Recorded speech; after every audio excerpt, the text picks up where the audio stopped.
She tore a child's crayon drawing clean down the middle and let the pieces flutter to the floor in front of him. Victoria Ashford didn't even blink. 300 people watched a billionaire rip apart a 7-year-old girl's good luck daddy picture. Cameras were rolling, champagne was flowing, and not a single person stepped in. The man kneeling on the marble wasn't hotel staff. He wasn't lost. He was a black single dad from Queens and the legal owner of her $6.2 billion company, and she had just made the one mistake arrogance never recovers from. What happened next? No one in that lobby, not Victoria, not the executives, not the blogger filming from the bar, not the 200,000 people on the live stream, had any idea what was coming. The champagne flute slipped from Victoria's fingers, smashed against the marble, and scattered glass around her Louboutin heels. She didn't bother to glance down. She stared straight ahead like whatever broke at her feet was beneath notice. Like the black man standing 6 feet away in an off-the-rack navy suit was invisible. I said, "Who let this man in?" Her voice cut across the vaulted lobby of the Sterling Grand Hotel. Sharp, icy, the kind of voice that makes people stop mid-sentence and stand up straighter. Ethan Mercer didn't stand up straighter. He didn't move at all. He stayed where he was, shoulders squared, leather folder clamped in his left hand, his right buried deep in his pocket because it wouldn't stop shaking. The navy suit he wore had been bought 4 years earlier for his wife Sarah's funeral. He hadn't worn it since. "Ma'am, my name is Ethan Mercer. I'm here for the..." "You're here for the exit." Victoria stepped closer, heels ticking across the marble like a countdown. "It's right behind you. 2 giant glass doors, hard to miss." Around them, the crowd shifted. 200 people packed into a lobby that smelled like money and orchids, dressed in tuxedos and gowns, diamonds blazing under chandeliers that cost more than Ethan's entire apartment building. All of them were looking at him. "Ma'am, I have documents. If you could just..." "Documents," Victoria laughed. It wasn't friendly. It was the kind of laugh designed to make someone feel very small. She turned slightly toward the cluster of executives at her back. "He has documents." Marcus Webb chuckled first, then the others. 5 men in suits worth $10,000 each laughing because their boss was laughing. Because in rooms like this, that's what they did. Ethan opened the folder, fingers tight. "These are legal papers from the Belmont Trust. If you'll just take a..." Victoria snatched the folder out of his hands without asking, without hesitation, like she was taking a menu from a waiter. She flipped to the first page, scanned it, and her lip curled. Belmont Trust. Howard Belmont, she read, like the words themselves were ridiculous. Beneficiary, Ethan James Mercer. Controlling interest, 74%. She lifted her eyes to his, cold and amused. "You're standing here claiming you own my company." "I'm not claiming anything," Ethan said quietly. "The trust." "My company," she repeated, louder now, projecting for the room and the cameras. She held the folder up. "Everyone, this man, this warehouse worker, just walked into our investor gala and told me he owns Pinnacle Tech." The word warehouse landed exactly how she wanted it to. Murmurs rippled through the crowd. Phones came up, 1, then 5, then dozens. Little red recording lights blinked back at him. Ethan's jaw tightened. "Miss Ashford, I'm asking you respectfully to review the documents with your legal team. That's all I'm here for." "What I want," Victoria said, "is for security to do their job." She snapped her fingers, actually snapped like she was calling a dog. "Get him out." 2 security guards moved in. Big guys, dark suits, earpieces, faces already uneasy. "Hold on." Ethan raised his hand, not threatening, just a man asking for one more second. "Please, just read them." Victoria let the folder fall from her hand. Papers exploded across the marble. Stock certificates, trust documents, court filings, and right in the middle of them, a piece of folded construction paper. Purple and yellow crayon, a stick figure man with a cape. "Good luck, Daddy. Love, Lily." The shaky handwriting of a 7-year-old, a heart taking up half the page. It landed face up at Victoria's feet. She looked down. Ethan's stomach dropped. Not the drawing. Anything but the drawing. "Oh," she said, bending down. She picked it up between 2 fingers like it was something she didn't want on her skin. "Oh, this is adorable." "Put that down," Ethan said. Daddy's little cheerleader made him a picture. She held it up, turned it towards the nearest phone. "Is this your business plan, Mr. Mercer? Crayons on construction paper?" I said. Ethan's voice dropped, deep and hard now. "Put it down." Or what? Victoria smiled thinly. You'll call HR? She gripped the drawing with both hands. Don't. She tore it in half. The sound was small, paper parting, a nothing sound, but to Ethan it was as loud as a gunshot. Lily had spent 45 minutes on that drawing that morning, tongue sticking out the side of her mouth while she colored.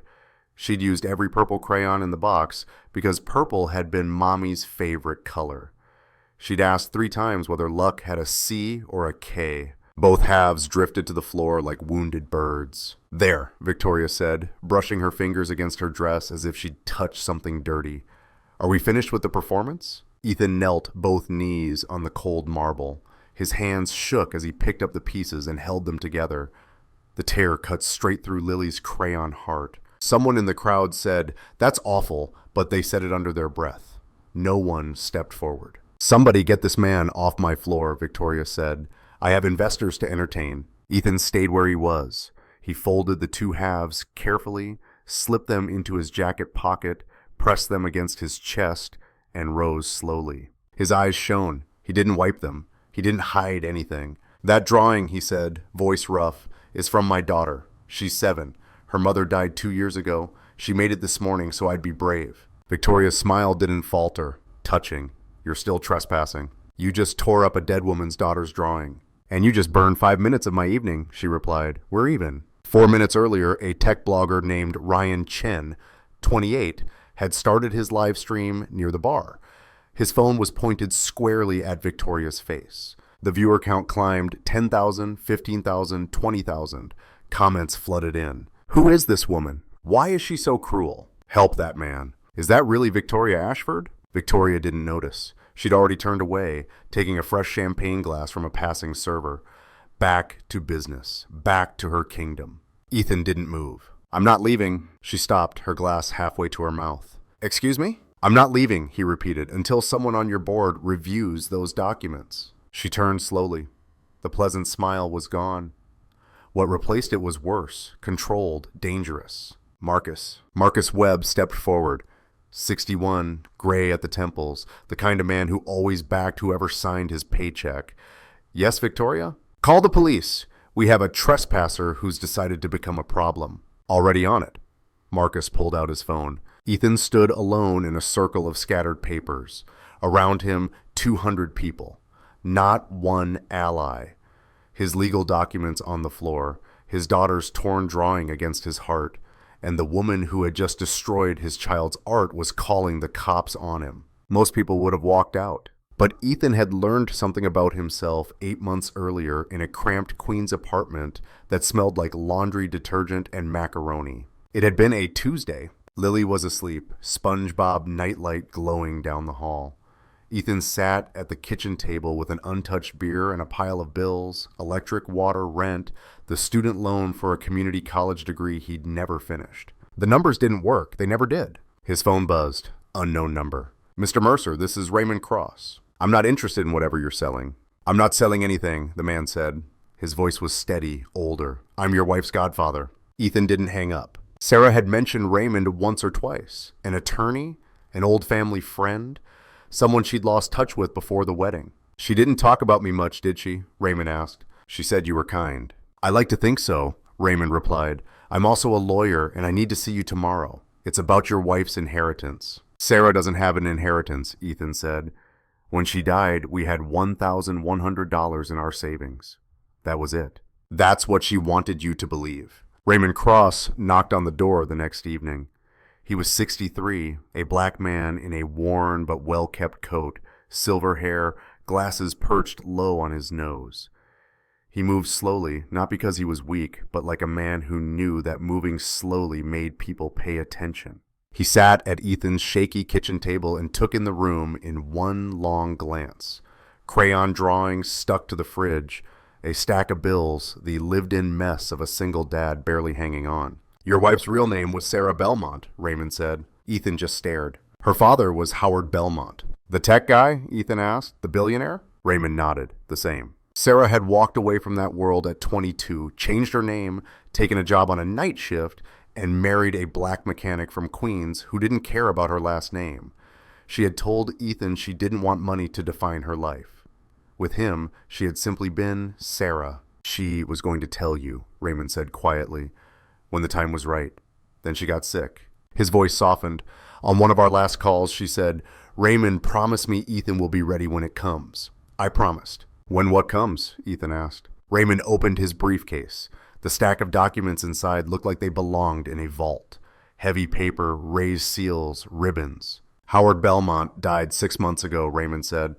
His will was sealed and executed last month. He spread the papers on the table. Sarah was his sole heir, he continued. She inherited 74% of Pinnacle Tech Holdings through an irrevocable trust. When she passed, control of that trust transferred to you as trustee and to Lily as beneficiary. Ethan didn't move. His brain refused to catch up. You're telling me I own a $6 billion company, he said finally. I'm telling you, Raymond replied. Your wife owned it. She left it to you and your daughter. You control the voting shares. I load trucks, Ethan said, almost laughing. For a living. I didn't go to business school. I didn't finish school at all. I'm a warehouse supervisor. I ride the subway. I'm a black single dad in Queens. I know, Raymond said. You don't have to run it. You have to own it. There's a difference. He leaned back, taking off his glasses and cleaning them with the hem of his shirt, the practiced motion of a man who had delivered bad news and good news in the same breath many times. The board runs day-to-day operations, he explained. But you hold the power to hire, fire, set direction, approve, or block any decision over $10 million. Does the board know this? Ethan asked. No, Raymond said. Howard's lawyers kept it sealed. Victoria Ashford, the current CEO, has no idea you exist. Ethan had seen Victoria's name on magazine covers and checkout lines, power suits, sleek hair, smiles that never reached her eyes. Top 50 lists. One of the most powerful women in business, 3 years at the helm of Pinnacle Tech. She's smart, Raymond said. Aggressive. And she's been stealing. Ethan's head snapped up. What? $22 million in fraudulent consulting fees. Shell companies, offshore accounts. Howard started digging before he died. He didn't get to finish. So she's a thief, Ethan said. An alleged thief, Raymond corrected. I have evidence, but it needs more work. The point is, your wife's legacy, your daughter's future, is being drained by a woman who doesn't even know you exist. The apartment went quiet. Only the SpongeBob nightlight hummed down the hall. Lily's breathing was the soft, steady background to Ethan's world. What am I supposed to do? Ethan asked. You walk into her world, Raymond said, and you take back what's yours. She'll eat me alive, Ethan said. I don't know the first thing about boardrooms. I know loading docks and forklifts and making $20 stretch all week. That's why I brought help, Raymond said. The buzzer rang. Ethan opened the door to a woman in jeans and a blazer. She was 41, Latina, with sharp dark eyes and the posture of someone who had won fights in boardrooms and in back alleys. You're Ethan, she asked. Yeah, I'm Diana. I'm going to teach you how to walk into rooms full of people who think they're better than you and prove they're not. And if I can't learn? Ethan asked. Diana glanced around at the fridge, drawings, the bills on the table, the tired black man in the doorway who hadn't slept a full night in 2 years. You already know how to survive on nothing, she said. That's harder than anything they've ever done. We're just going to aim that in the right direction. The next 8 months broke Ethan apart and built him back stronger. Every night after Lily's bedtime, Diana came over. The same wobbly kitchen table that held overdue bills became a classroom. She brought financial reports, spreadsheets, org charts. Ethan sat with a pen in his hand and a knot in his stomach and forced himself to learn how a $6 billion tech company moved. Revenue streams, she said one night, go. Cloud infrastructure, enterprise software, government contracts, Ethan answered. Margins, she pushed. 32% on cloud, 18% on enterprise, 41% on government. Apex strategic, she asked. Consulting deal, Ethan recited. $22 million over 3 years. No services performed. Money routed through a Delaware shell, then to a Cayman account. Good, she said. Now tell me your biggest vulnerability when you walk in there. I look like I don't belong, he said. Wrong. Diana leaned forward. Your biggest vulnerability is believing that's true. She was relentless. She was also the one who brought pizza on Fridays, who helped Lily with math homework when Ethan was buried in reports. Lily called her Miss Diana and showed her every new drawing. Raymond handled the legal war in the background, double-checking every trust document, building the case against Victoria brick by brick, quietly reaching out to board members. "We can't blow this up yet," he told Ethan one night. "We need Victoria to out herself. Her ego is a weapon, we just have to point it." "What if she doesn't bite?" Ethan asked. "She will," Raymond said. "Put a black warehouse supervisor in front of her at her biggest event, holding power she doesn't recognize, and she'll come apart. People like Victoria don't fear being broke. They fear being ordinary. Threaten her status and she'll set herself on fire to protect it." "So I'm bait," Ethan said. "You're a mirror," Raymond corrected. "You're going to show her and the whole world exactly who she really is." Ethan didn't love that plan, but he understood it. The gala was set for October 12th. Pinnacle Tech's annual investor showcase. 500 guests, every major figure in tech and finance, cameras everywhere, Victoria's crown jewel event. Ethan would walk in with nothing but the truth in a folder and a crayon drawing in his pocket. The morning of the gala, he knelt by Lily's bed. "Daddy, you look fancy," she said. "You think so?" He smiled. "Yeah, like in a movie. But your shoes are old." He laughed, the first real laugh in weeks. "Thanks for the honesty." "Are you going to the important meeting?" she asked. "Yeah, baby," he said. "I am." "Are you scared?" she whispered. "A little." "Mommy said it's okay to be scared," Lily replied. "She said scared means you're doing something brave." His throat closed. "When did she tell you that?" "When she was sick," Lily said. "She said, being brave doesn't mean you're not scared. It means you go anyway." Lily reached under her pillow and pulled out a folded piece of construction paper, purple and yellow again. A stick figure man with a cape. "I made this for you," she said. "For good luck." "That's you with a cape because you're a superhero." Ethan's hands didn't shake when he took it. "This time I wrote, 'Good luck, Daddy.'" Lily squinted. "Is luck with a C or a K?" "K," he said. "You nailed it." "And I drew a big heart," she said proudly. "It's really big because I love you really big." He pulled her in, hugged her, breathed in the cheap strawberry shampoo from the dollar store, the one she liked. "I'm keeping it right here," he said, patting his jacket pocket over his heart. "Promise." "Promise you'll bring it back," she said. "I promise," he answered. "And I promise I'm coming home." The babysitter knocked. Mrs. Chen from 4B, 70 years old, who watched Lily during Ethan's night shifts and refused to take money because she liked the noise. "You'll be good for Mrs. Chen," Ethan told Lily. "I'm always good," Lily said. "That's debatable," he teased. She giggled. He kissed her forehead, grabbed the folder, and headed for the door. "Daddy?" Lily called. He turned. "You're going to win," she said. "I know it." He couldn't trust his voice, so he just nodded and left. The hallway smelled like someone's rice and beans. The elevator was broken again, so he walked down 6 flights. Raymond's old sedan idled at the curb. The interior was spotless. "Ready?" Raymond asked. "No," he said, "but I'm going anyway." Back in the Sterling Grand lobby, the cops were 12 minutes out. Victoria stood with a fresh drink in hand. Marcus Webb hovered beside her, smug again now that the police were on their way. 200 people had already decided Ethan was crazy. The live stream ticked past 60,000 viewers. Ethan was still kneeling, calmly gathering his scattered documents. His hands had stopped shaking. Something in him hardened when Victoria tore Lily's drawing.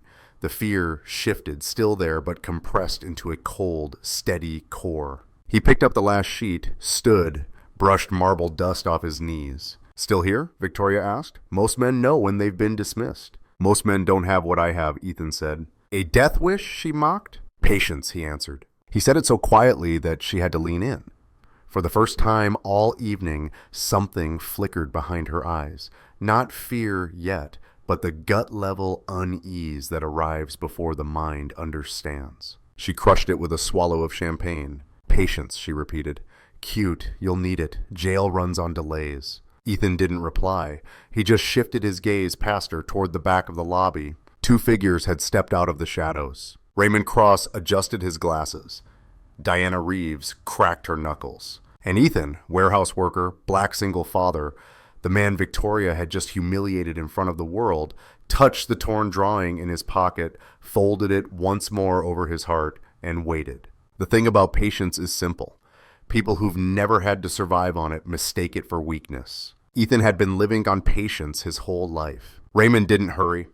That was the first thing Victoria registered about him, even if she didn't consciously realize it yet. He moved through the crowd like water through stone, slow, inevitable, unstoppable. His dark coat, his brown skin, his calm face, none of it matched the designer chaos around him, but he carried himself like he owned the floor. Deanna walked beside him like she belonged under every chandelier in the room. Victoria was mid-joke to Marcus when a voice interrupted her. "Good evening, Miss Ashford." She didn't turn immediately. That was a game she'd perfected in her 20s. Never turn right away when someone less important speaks. Make them wait. Let them feel the height difference between your world and theirs. "Miss Ashford," the voice repeated. She turned slowly, deliberately bored. Raymond stood about 8 feet away, briefcase in one hand, the other in his pocket. His glasses caught the light. He didn't smile or extend his hand. He just existed in the space, solid as an oak tree. "And you are?" she asked. "Raymond Cross, attorney at law." Her eyes flicked over him. Old coat, brown skin, no obvious designer label. She put him in a mental folder labeled irrelevant in half a second. "For whom?" she asked. "For the man you just humiliated," Raymond replied. Victoria laughed, short and dismissive. "The warehouse worker has a lawyer. That's dedication to the bit." "That warehouse worker is my client," Raymond said, "and the papers on your floor are legally binding documents from a sealed trust executed by the estate of Howard Belmont." The name hit differently this time. Heads turned. Victoria's hand halted halfway to her mouth. "Howard Belmont has been dead for 6 months," she said. "His estate was settled. The shares were dissolved into the board pool." "That," Raymond said mildly, "is what you were told. It's what you assumed happened because you never saw the will." "I was Howard's CEO," she snapped.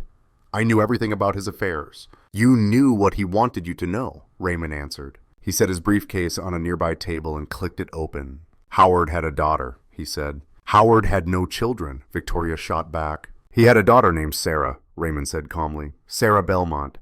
She left the family at 22, changed her name, married a mechanic from Queens, lived modestly, and died of cancer 2 years ago." The champagne flute in Victoria's hand sank a few inches. Her knuckles whitened around the stem. "That's impossible," she said. "I've been with this company 12 years. Howard never told you," Raymond said. "There's a difference between something not existing and you not knowing about it." Around them, the lobby's energy changed. The crowd felt it before they understood it, the way animals feel pressure drop before a storm. Marcus stepped forward. "Victoria, do you want me to?" "I'm fine, Marcus," she snapped. "This is clearly some con, an actor in a cheap suit, a fake lawyer, forged papers." "My bar number is 847291, Raymond said. He didn't raise his voice. "Licensed in New York since 1989. Feel free to verify. I'll wait." Marcus, phone already in hand, typed quickly. His expression drained of color. "He's real," Marcus muttered. "Of course I'm real," Raymond said. He pulled out the first document. "This is the last will and testament of Howard James Belmont," he said.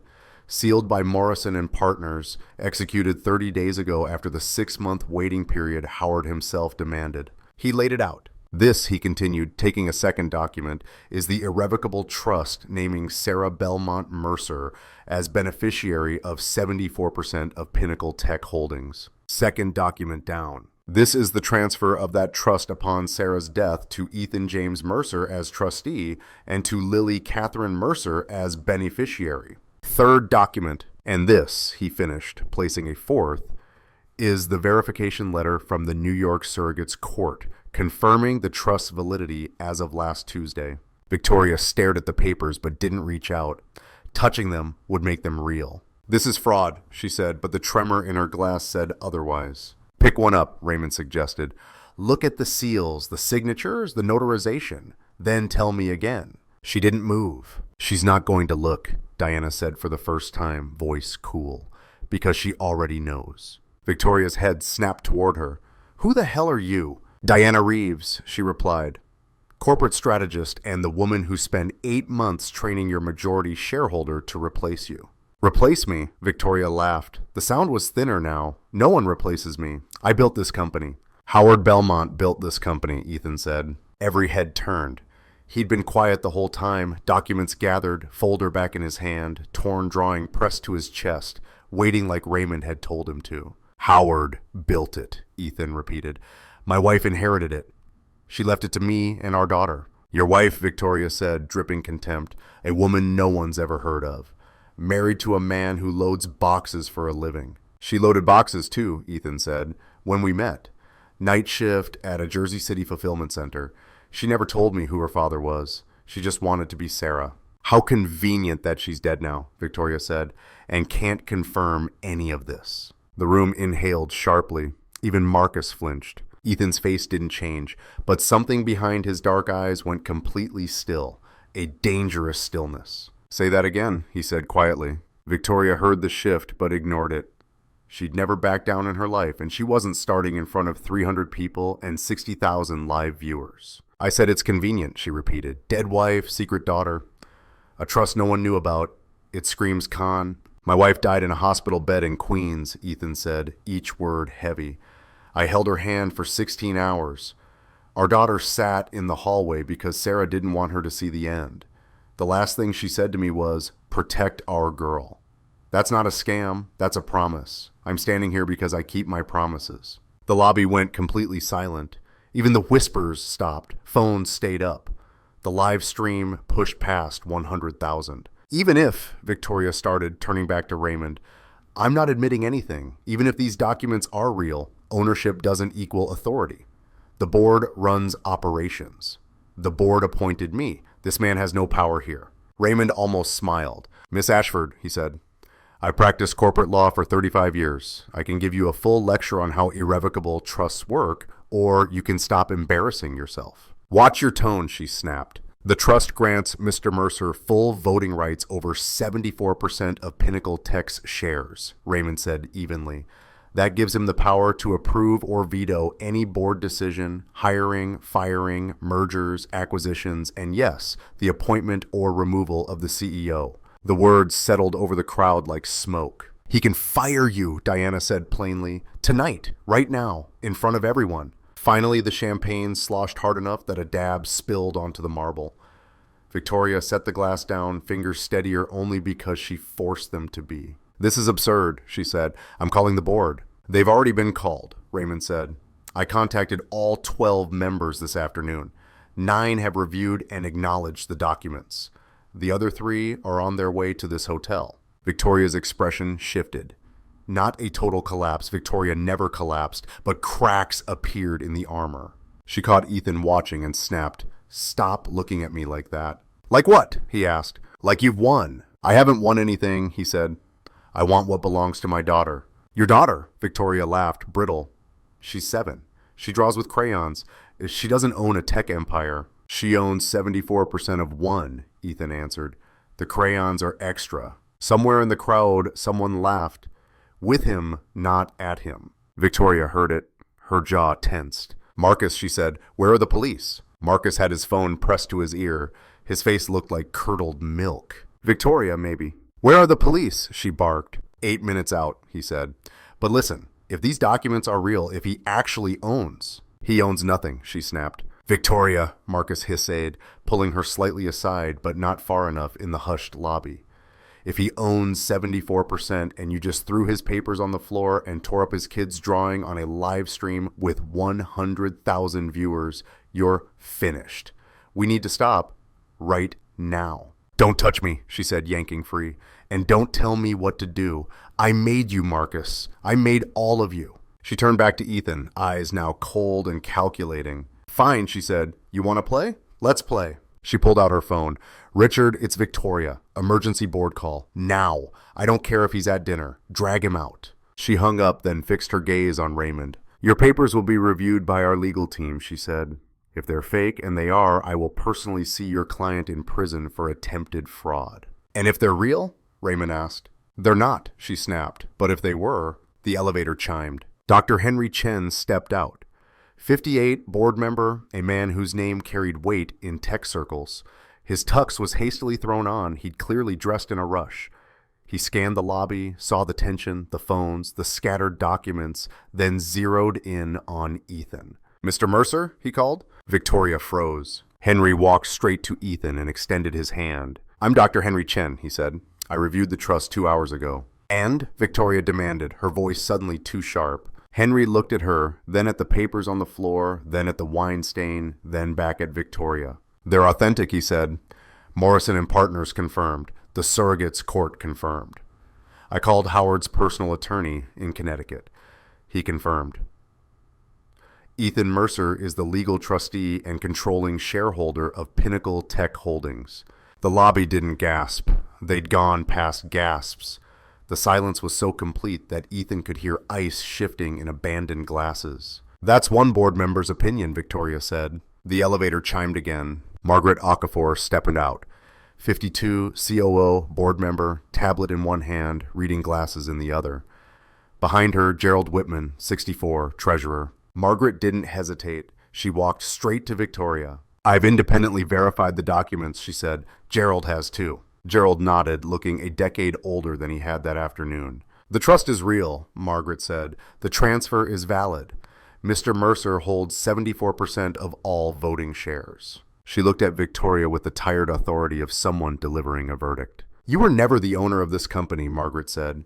You were an employee. And right now, you're an employee who just destroyed the personal property of the majority shareholder and publicly insulted him in front of hundreds of witnesses. A tiny muscle in Victoria's lip twitched, the first sign that the structure was failing. She turned back to Ethan and for the first time that night really looked at him. The dark brown skin, the cheap suit, the calloused hands, the red-rimmed eyes that refused to blink.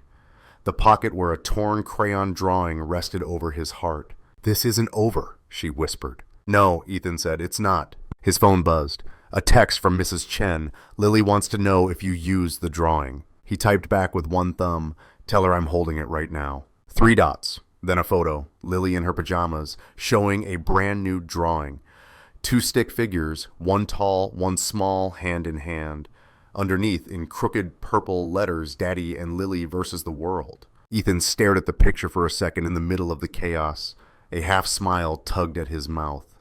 Almost. The police were 3 minutes away. Victoria was working through her contact list of expensive lawyers. The live stream had hit 150,000. Somewhere in Raymond's briefcase sat another folder that would end Victoria's career and her freedom. But in that moment, Ethan was just a black dad looking at his little girl's art. And that was enough. Ethan, Raymond murmured at his side, the police are almost here. I know, Ethan said. She called them for you, Raymond added. They're going to find her instead. Ethan slid his phone away, palm resting over the torn drawing. When this is over, he said quietly, I'm going to need tape. For your documents? Raymond asked, confused. For Lily's drawing, Ethan replied. I promised I'd bring it back. Raymond had spent 35 years in law, boardrooms, courtrooms, rooms, where the stakes were life or death. He'd seen men with 10 times Ethan's money crumble under far less pressure. He looked at this black warehouse supervisor from Queens, standing in a marble lobby that cost more per night than his rent, held together by a dead wife's promise and a little girl's crayon heart. We'll find the tape, Raymond said. Good, Ethan answered. The front door swung open.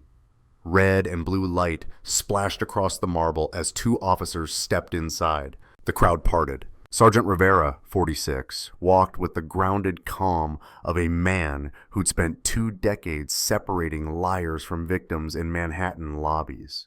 His partner, Officer Davis, 31, stayed 2 steps behind, eyes scanning everything. Rivera stopped in the center of the chaos, taking in the expensive suits, the phones, the tension. Who called about a trespasser? He asked. I did, Victoria said, already back in performance mode. She stepped forward, smooth, composed. Sergeant, I'm Victoria Ashford, CEO of Pinnacle Tech Holdings. We're hosting our annual investor gala. This man, she tilted her chin toward Ethan without really looking at him, forced his way in, waved forged papers, and has been disrupting our event. Rivera looked at Ethan, cheap navy suit, tired eyes, thick folder clutched to his chest, and then at the room, reading the faces. Sir, your name? Rivera asked. Ethan Mercer, he replied. I'm here because I own the company. Rivera didn't react. He'd heard stranger claims on weeknights. You have identification? He asked. Yes, sir. Ethan reached slowly into his jacket and handed over his license. Rivera checked it, then passed it to Davis. Run it. Already running hers, too, Davis said under his breath. Victoria's smile wobbled. Sergeant, this is pointless, she said. The man is either delusional or running a scam. He needs to be removed. Ma'am, that's what we're here to sort out, Rivera said evenly. He turned back to Ethan. You say you own the company. What makes you say that? Raymond stepped in smoothly. Sergeant, I'm Raymond Cross, Mr. Mercer's attorney. I have the relevant court documents if you'd like to see them. Rivera took the folder. He wasn't a corporate lawyer, but he'd seen enough real paperwork versus fake. The heavy paper, the embossed seals, the court stamps, they all told a story. He flipped slowly, eyebrows inching up twice. He looked at Ethan, then at Victoria, then at the 3 board members standing behind Ethan like a wall. Ma'am, these appear to be court certified, he said. They have official stamps from the New York Surrogates Court. Then the court was duped, Victoria shot back. Rivera closed the folder. He'd been a cop long enough to recognize the difference between someone who knew they were standing on solid ground and someone hoping their money would hold the floor together. Ma'am, I'm going to need you to stay while we verify this, he said. Stay? Victoria repeated, voice rising. I'm not the trespasser. He is. Nobody's being charged with anything yet, Rivera said. We just need everyone where they are. Do you know who I am? She demanded. Yes, ma'am, he said. You told me. CEO of Pinnacle Tech. And this man says he owns it. Somebody's wrong. I'd like to figure out who before I put cuffs on anybody. Victoria turned away, jaw clenched. Marcus, call Jeffrey, now. Jeffrey Morrison, her personal attorney, $500 an hour, professional problem eraser. But Raymond wasn't finished. Sergeant, while you're verifying ownership, he said quietly, there's something else you should be aware of. Don't, Victoria snapped. My firm has been investigating financial irregularities at Pinnacle Tech for 8 months, Raymond continued. We've uncovered evidence of major financial crimes tied to Miss Ashford. That is slander, Victoria hissed. Her voice dropped below freezing, and you'll hear from my lawyers within the hour. I look forward to it, Raymond replied. He pulled out a second folder, this one thicker, a red tab jutting from the side. I'm not asking you to act on this, he told Rivera. I'm informing you because the FBI has already been notified and federal agents are on their way. The word FBI rippled through the room. Whispers spiked. The live stream shot past 180,000. Comment sections exploded. Victoria laughed again. It was a good performance, almost convincing. The FBI, she said. What's next? The CIA? Secret Service? $22 million, Diana said from behind Raymond. Her voice was scalpel sharp, paid to Apex Strategic Consulting, a company with no staff, no office, and no clients. Just a P.O. box in Delaware and a Cayman Islands account. You have no right, Victoria started. The account was opened 4 days after Howard died, Diana continued. 12 payments over 18 months, all approved by you, all for services that never happened. Want me to keep going? This is a setup, Victoria snapped. A coordinated attack. It's an audit, Raymond said. One, Howard started. He suspected embezzlement. He was building a case. He had a meeting scheduled with the FBI the week after he died. Victoria went utterly still. Not the poised stillness she used on magazine covers, the stillness of someone hearing a door slam shut that they'd hoped would stay open. That's not true, she said quietly. He kept notes, Raymond said, handwritten. He gave them to his estate attorneys with instructions to pass them to me upon execution of his will. Raymond pulled out a photocopy. This is his handwriting, he said, verified by 3 independent experts. He held it up, not for Victoria, but for the phones. Victoria stealing shell companies, at least $20 million. Protect the company. Protect Sarah's inheritance. Call FBI. Victoria stared. Her face emptied out, not of anger or fear, but of everything at once, like someone pulled a plug. Then it came roaring back. Fury. Howard was senile, she snapped. Everyone knew it. His last year he was confused and paranoid. Those notes are meaningless. His doctors disagree, Raymond said, producing another paper. Full evaluation 6 weeks before his death. Cognitive function normal, sound judgment, no sign of dementia. She looked straight at Ethan now, really seeing him.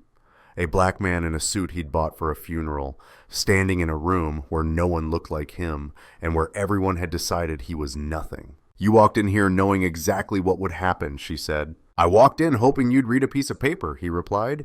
You decided to throw it on the floor. You set me up, she said. I showed up, he corrected. Everything after that was you. The live stream crossed 200,000. Newsrooms picked it up. Vans were already outside.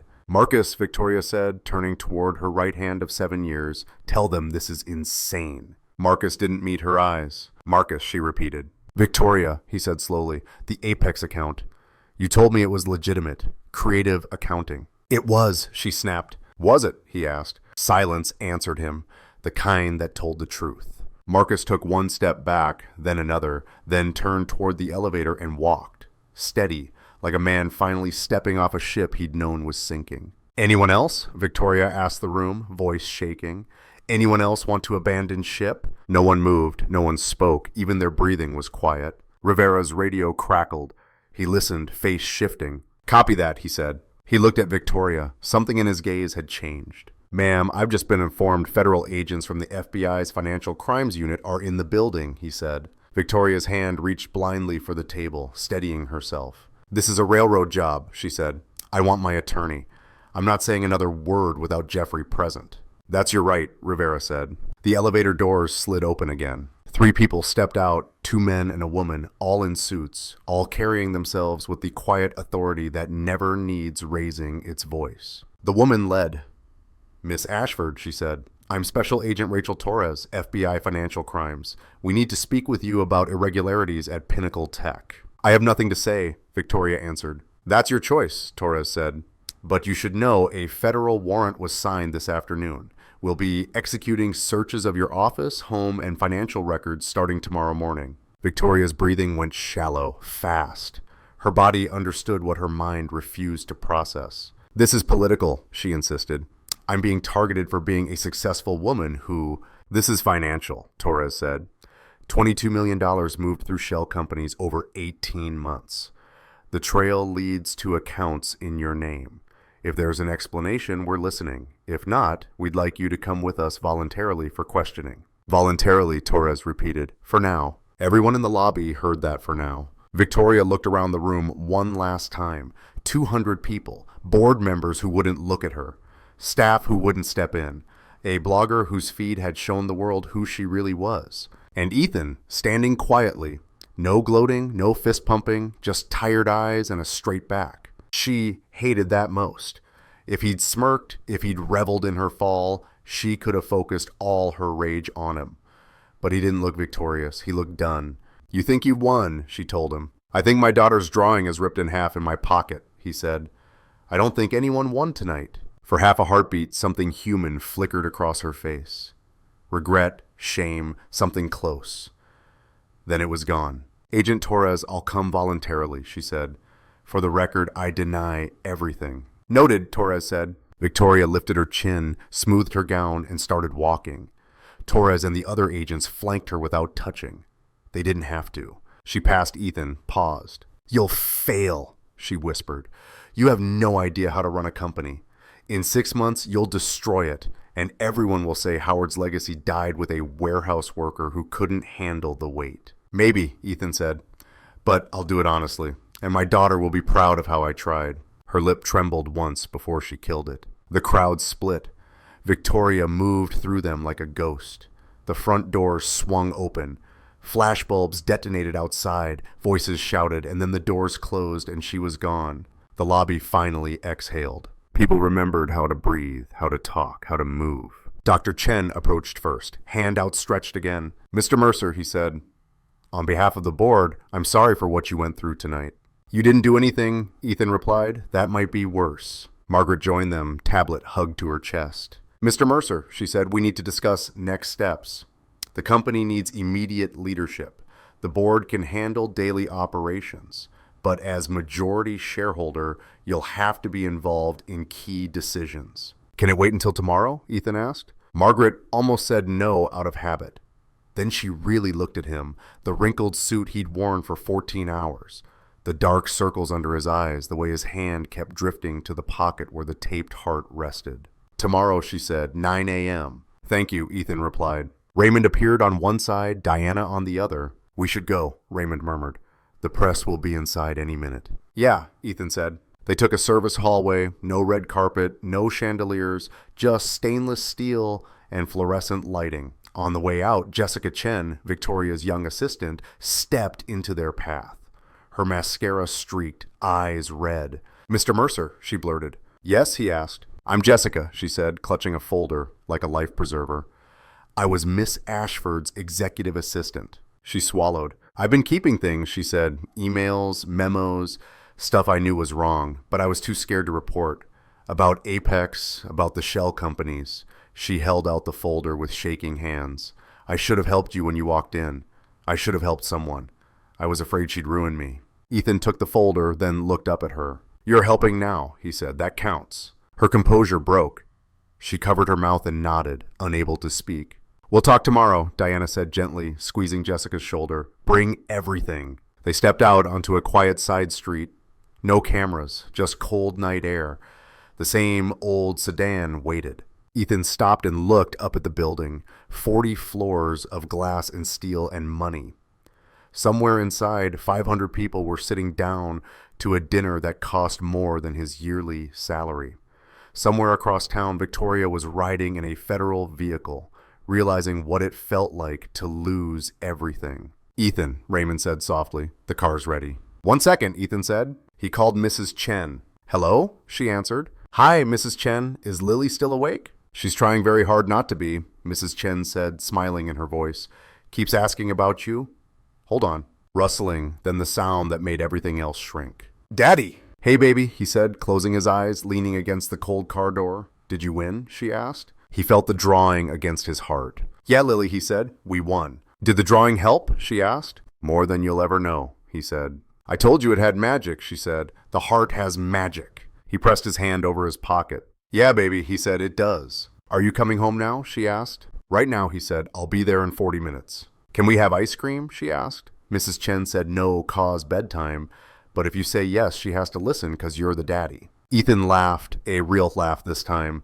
The kind that shakes your chest and burns behind your eyes for completely different reasons. We'll see, he said. That means yes, she replied. That means we'll see, he corrected. Go brush your teeth. I'll be home soon. Okay, Daddy. I love you really big. I love you really big too, Lily, he said. He hung up, let the cold air fill his lungs for a second, then slid into the back seat. Raymond sat beside him. Diana took the front. The city blurred past. Lights, horns, movement. Ethan pulled the torn drawing from his pocket, held both halves together. The rip cut through the big purple heart, through the words, Good luck, Daddy. I need tape tomorrow, he said quietly. We'll find some, Raymond replied. Purple tape, Ethan said, if it exists. I'm sure it does, Raymond said.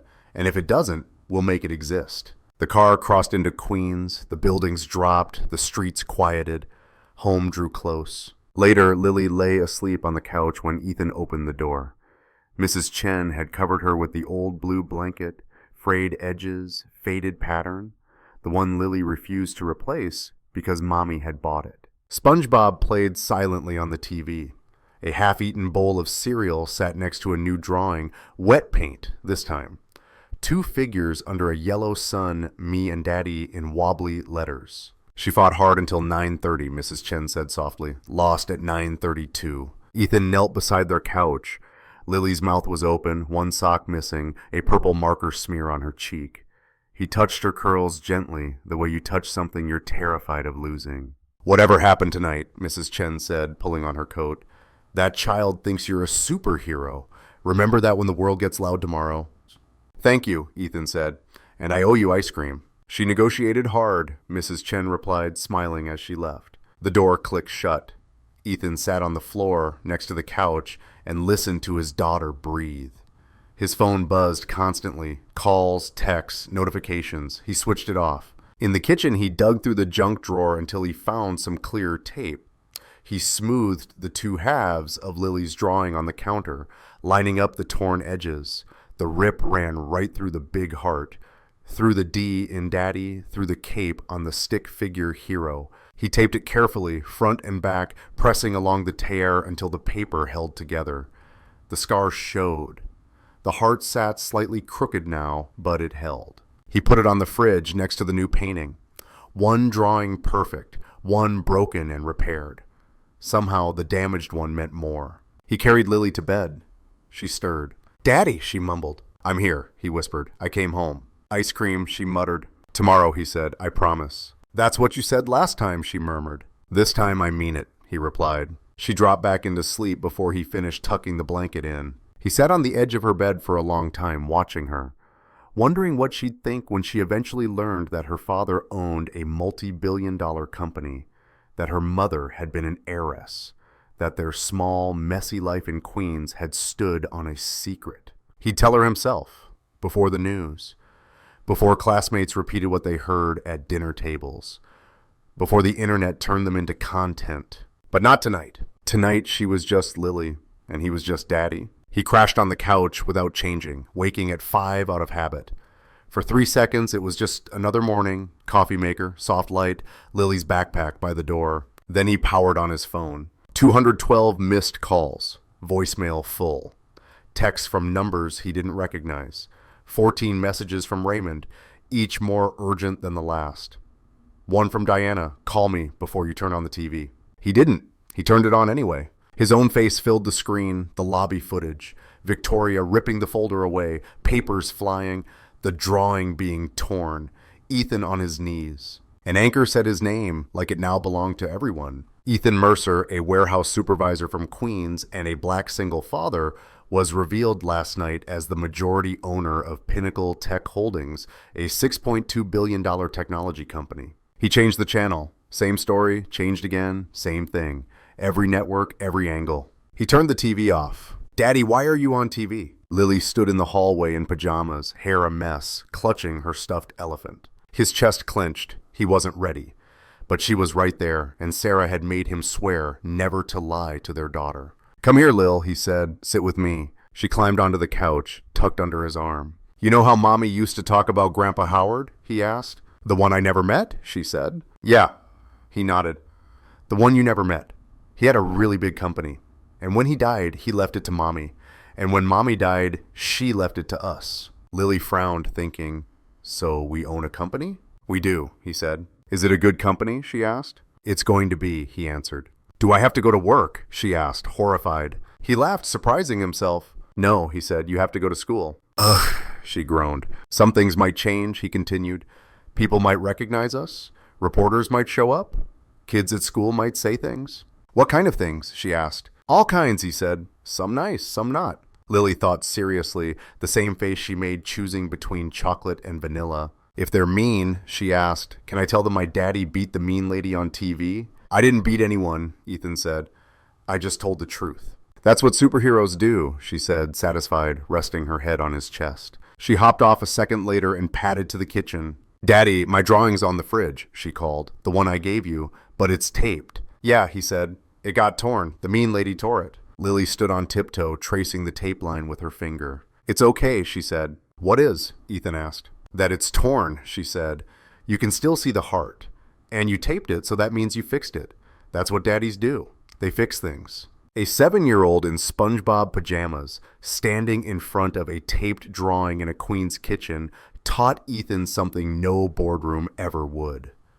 Broken things can still work. You just have to hold them together. The press conference wasn't until 2 p.m. Raymond picked him up at noon in the same sedan. Diana was in the front with 2 coffees and a garment bag. We got you a suit, she said. I have a suit, Ethan answered. You've been wearing that suit for 14 hours, she said. It's seen a marble floor and your couch. I'm wearing this one, he said. Diana and Raymond exchanged a look. He's wearing that one, Raymond said. Fine, Diana sighed. At least let me steam it. You can steam it, Ethan said. They drove into Manhattan. Outside Pinnacle Tech's headquarters, reporters and satellite trucks swarmed. Police had set up barricades. How many? Ethan asked, staring out the window. Every major outlet, Diana said, plus international. You're the top story in the world. I load trucks, he said. You loaded trucks, she corrected. The car dipped into the underground garage. Security, his security now, even if it felt unreal, met them. They rode the elevator to the 47th floor. The doors opened on a hallway lined with employees on both sides. Dozens, maybe hundreds of people. Someone started clapping, then everyone joined in. Ethan walked through them, nodding, overwhelmed. An accountant squeezed his hand. A young engineer flashed a thumbs up. An older maintenance worker held up a cardboard sign. Welcome home, boss. Ethan stopped. What's your name? He asked. Frank, the man said. Frank Duca, been here 31 years. Started when Howard was in a garage. You knew Howard? Ethan asked. Knew him well, Frank said. Good man. He would have been proud of what you did last night. I didn't do much, Ethan said. You stood up in this building, Frank said quietly. That's been rare.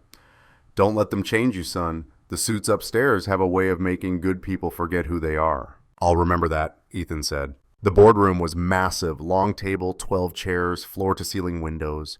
Ethan had seen pictures in Diana's prep packets.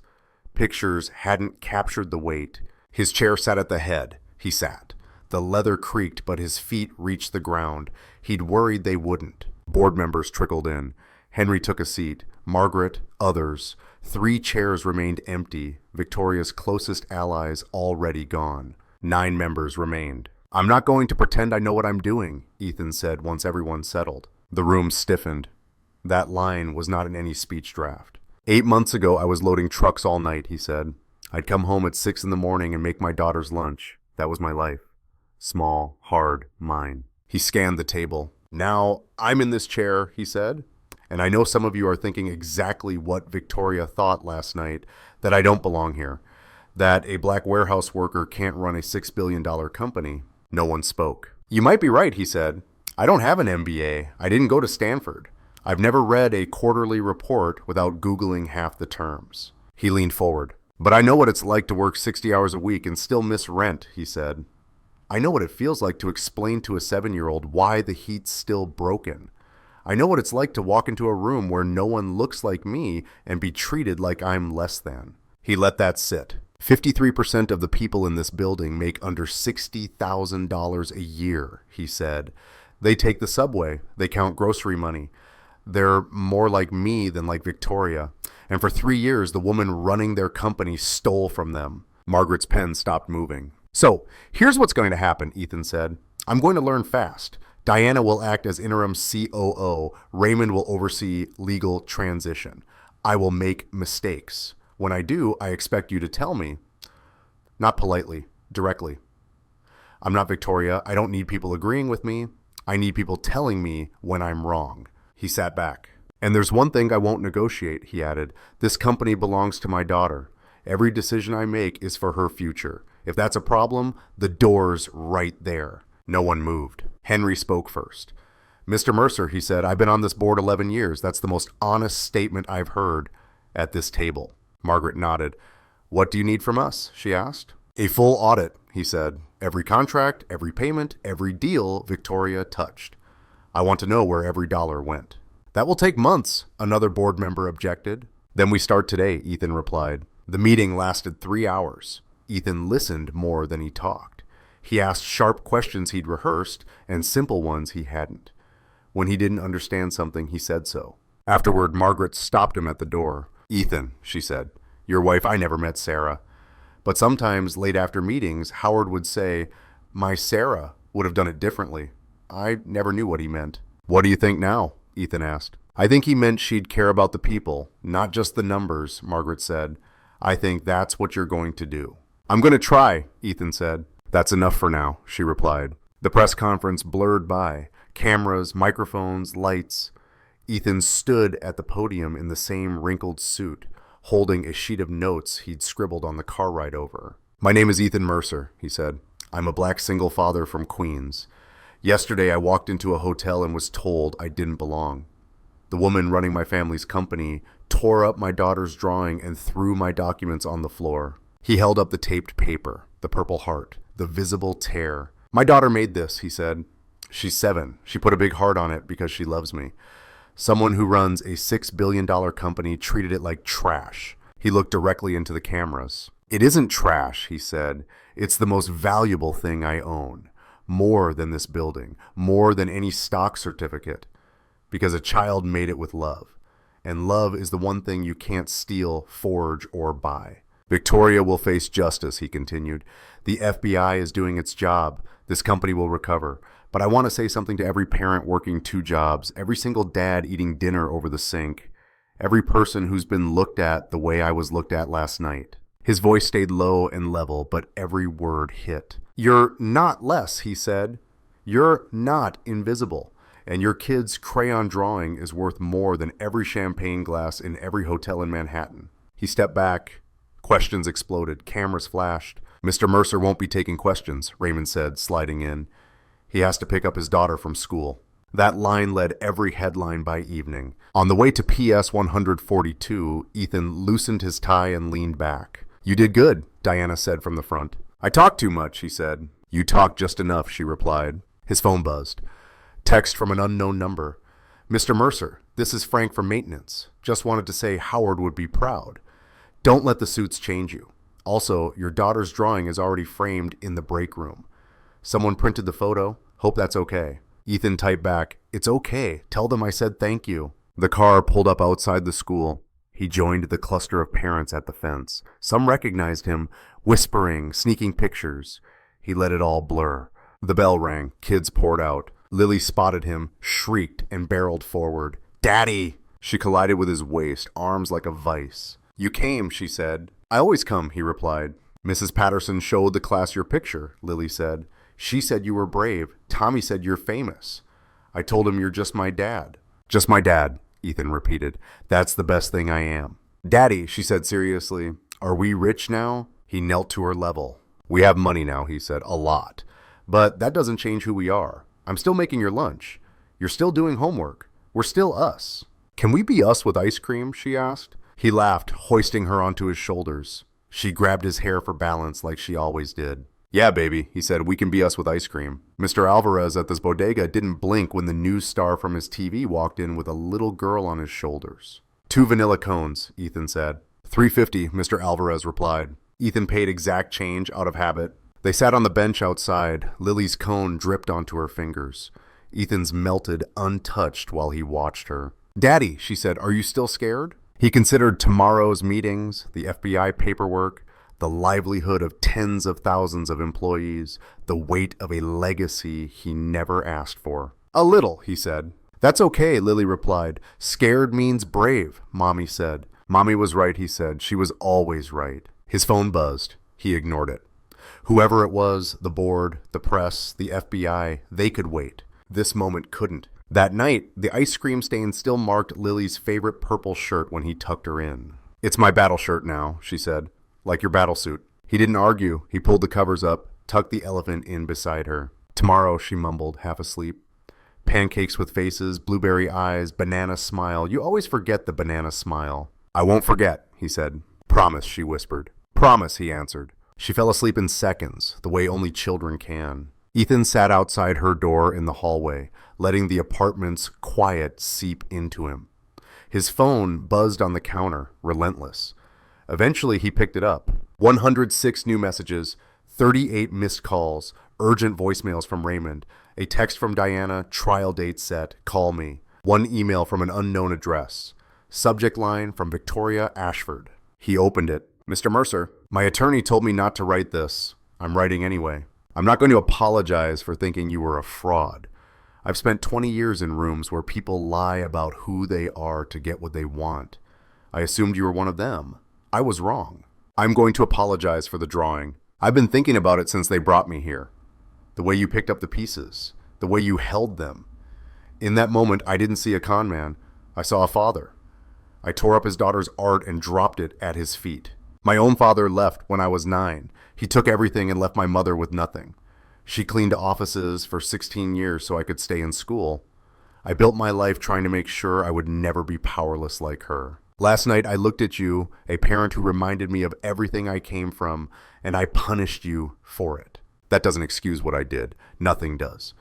But I wanted you to know the woman who tore that drawing understands now, in this cell, what it costs to destroy something a child made with love. I'm going to prison. I earned it. Run the company better than I did. That won't be hard. V. Ashford. Ethan read it twice, then set his phone face down. He didn't know what to do with the emotions that stirred. Anger, pity, something like understanding. So he didn't do anything. He made Lily's lunch instead. PB&J apple slices. A napkin note. "You're my sunshine. Love, Daddy." The same note he'd always written. 3 days later, the FBI hit Victoria's house at 6 a.m. Jackets, boxes, hours of carrying evidence out. They found everything Raymond predicted and more. Offshore accounts, shell company records, detailed logs where Victoria had tracked every theft like it was a business metric. Total stolen, $23.4 million, more than the first estimate. Some buried in a Hamptons house, some in a Miami condo, properties held by layers of LLCs, all trailing back to her. Marcus flipped to state's witness inside 48 hours. He sat in a conference room with 2 FBI agents and a prosecutor and poured out 7 years. She told me it was restructuring, he said. Creative accounting. I believed it the first 2 years. After that, I knew. But she paid me $400,000 a year, and I had a mortgage. Did you consider reporting it? The prosecutor asked. Every day, Marcus admitted. And every day, I decided my comfort mattered more than doing the right thing. What changed? They asked. A man in a cheap suit stood in a hotel lobby and refused to leave, Marcus said. And the woman who paid me $400,000 tore up his daughter's drawing. I realized I'd been standing beside that woman for 7 years. And I wasn't any different. Diana kept Ethan updated. Raymond handled coordination with the FBI. Ethan focused on the company. The first 6 weeks nearly broke him. 5-hour board meetings, financial reports he read 3 times. Investor calls where men with polished voices questioned whether a black warehouse worker could be trusted with their money. He stumbled.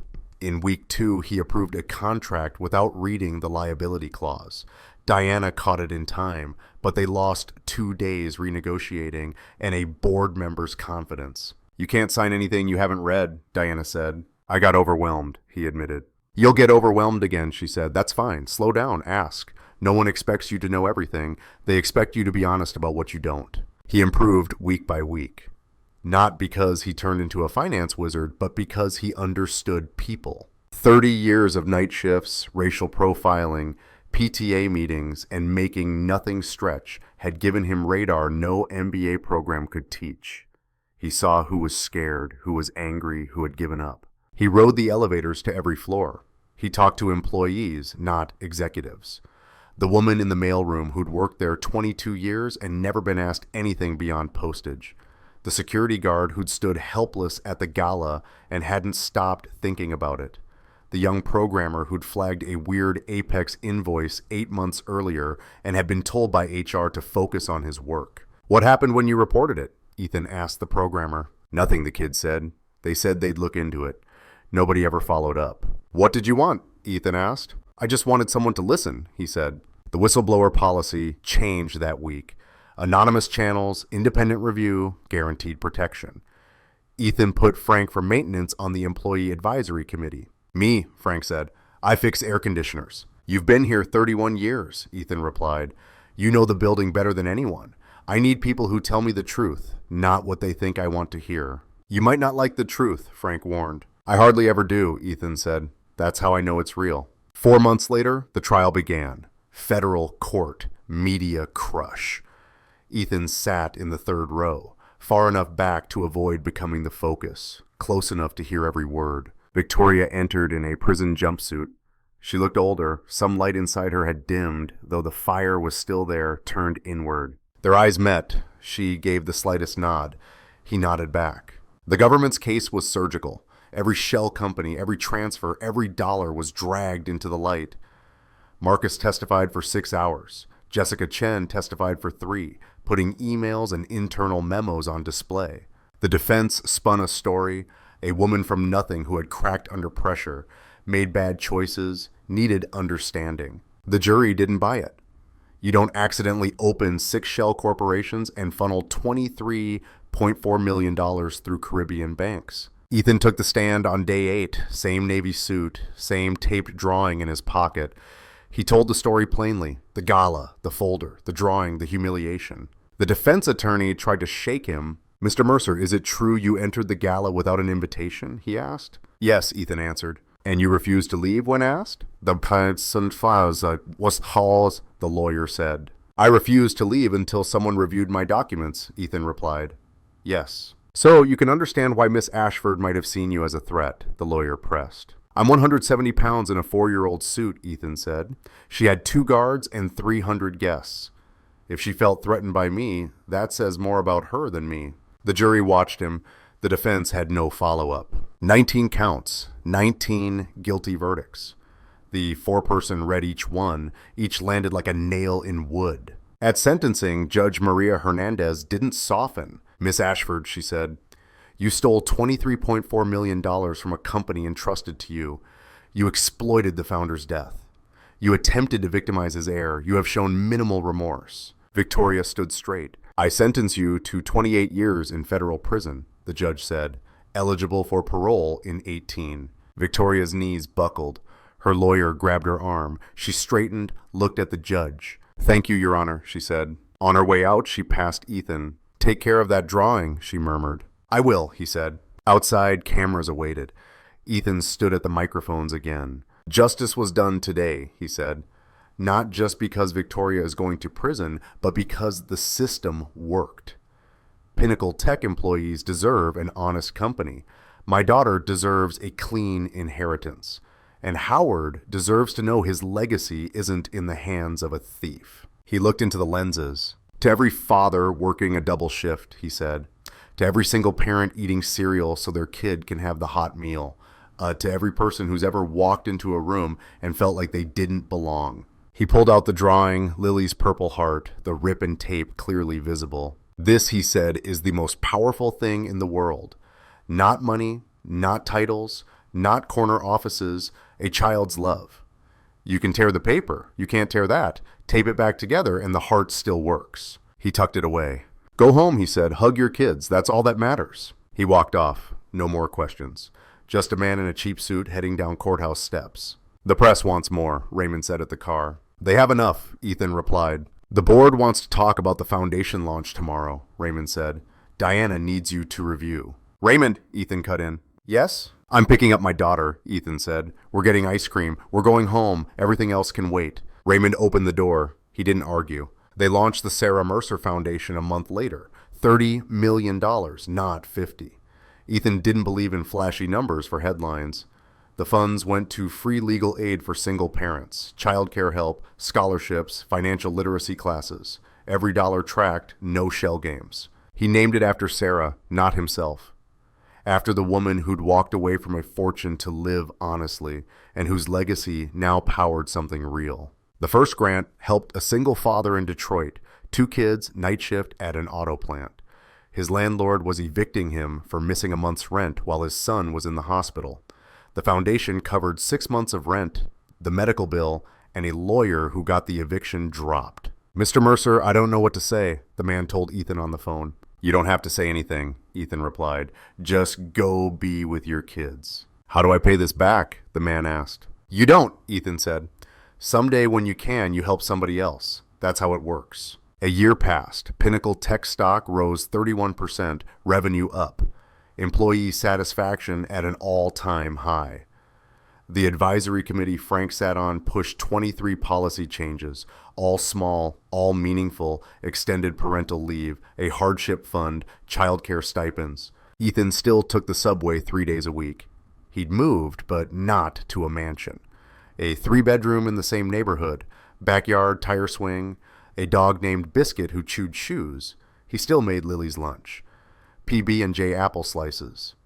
Napkin note. The taped drawing hung in his office on the 47th floor, right by the window. Visitors saw it immediately. Most didn't need to ask. They knew the story. Beside it hung a new drawing Lily made on the 1-year mark. 3 stick figures now. A tall one, a small one, and one with wings above them. Daddy and Lily and Mommy in heaven. The heart, even bigger. One afternoon, Diana knocked. There's a man downstairs, security flagged, she said. Not on any list. Says he drove 4 hours. Won't leave until he talks to you. What's he look like? Ethan asked. Mid-30s, work boots, paint on his jeans, folder in his hands, she said. Ethan went still. Send him up. The man who walked in was 36, Hispanic, hands rough, paint smudges on his clothes. He held the folder like it held his whole life. Mr. Mercer, he said. I'm Carlos Gutierrez. I paint houses in Newark. I'm also the only heir to my grandfather's manufacturing company. My uncle's been running it 8 years. He's been stealing. Everyone says I can't fight him because I'm nobody, just a painter. He pushed the folder forward with a trembling hand. I watched your video from the gala, Carlos said, 40 times. I thought, if a warehouse worker can walk into a room full of billionaires and take back what's his, maybe a house painter can too. Ethan opened the folder. He saw trust papers, cooked books, a familiar pattern of someone trying to erase the rightful heir. "Sit down, Carlos," Ethan said. "You'll help me?" Carlos asked. "I'll do better," Ethan replied. He picked up his phone. "Raymond, I need you upstairs," he said, then texted Diana, "Bring a notebook. We've got work." He turned back to Carlos. "You're not nobody," Ethan said. "You've just been treated that way. Your uncle just ran out of time." That evening, Ethan picked up Lily from school again. Same fence, same chaos. "Daddy," she yelled, charging him full speed. "I got a gold star in reading," she said. "That's my girl," he replied. "Tommy said his dad saw you on TV again," she added. "I told him you're on TV because you're nice to people." "Is that why?" Ethan asked, smiling. "That's what I said," she shrugged. They hit the bodega. Mr. Alvarez already had 2 cones on the counter. "2 vanilla," Ethan said. $3.50, Mr. Alvarez smiled. Ethan paid exact change. Habit. They sat on their usual bench. "Daddy," Lily said, "a boy at school said we're rich." "What'd you tell him?" Ethan asked. "I said we have ice cream," she said. "That's the same thing." Ethan pulled her close and kissed the top of her head. Her hair smelled like strawberry shampoo again, the cheap kind. He could afford the fancy bottles now. Lily liked this one. That was enough. His phone buzzed. Text from Frank. "Boss, the break room drawing's getting old. Lily got any new ones? The guys are asking." Ethan showed it to Lily. "They want a new drawing for Daddy's work," he said. "For the whole building?" she gasped. "For the break room," he replied, "like a gallery." "I'm an artist in a gallery," she breathed. "I'm going to make the best one ever, with glitter." "Please, no glitter," he groaned. "All the glitter," she said. He laughed, so did she. Somewhere behind the counter, Mr. Alvarez chuckled, even if he couldn't hear the conversation. The sun sank, the neon sign flickered on. Somewhere in Manhattan, a $6 billion company hummed along because a black warehouse worker from Queens refused to leave a lobby. Somewhere in a federal prison, a woman stared at a wall and thought about the sound paper makes when it tears. Somewhere in Newark, a house painter sat in his truck with a folder on his lap and for the first time believed his story might end differently. And on a simple bench outside a corner store in Queens, a father and daughter ate vanilla cones that dripped down their fingers if they didn't eat fast enough. "Daddy," Lily said, "I love you really big." "I love you really big too," he answered. "Bigger than the company.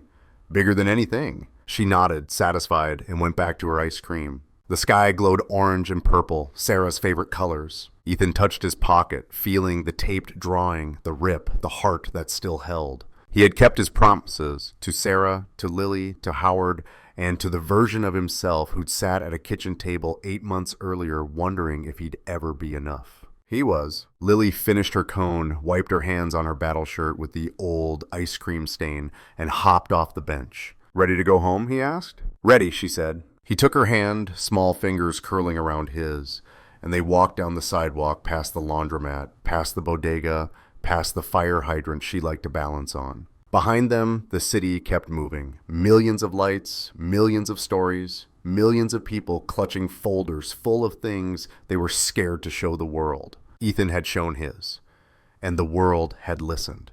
Not because he was rich, not because he held 74% of anything, but because he was a father who kept his word, who stood his ground when it would have been easier to step aside, who taped together a torn heart and stuck it to a fridge and never forgot what mattered. The man Victoria had once looked at and seen nothing turned out to be everything, not as a CEO, not as a billionaire, but as a dad. That had always been enough. That was always the point. Ethan and Lily walked home through the fading light, hand in hand. He didn't look back. Nothing behind him mattered more than what was beside him, and the drawing in his pocket, torn, taped, imperfect, and unbreakable, beating against his chest like a second heart.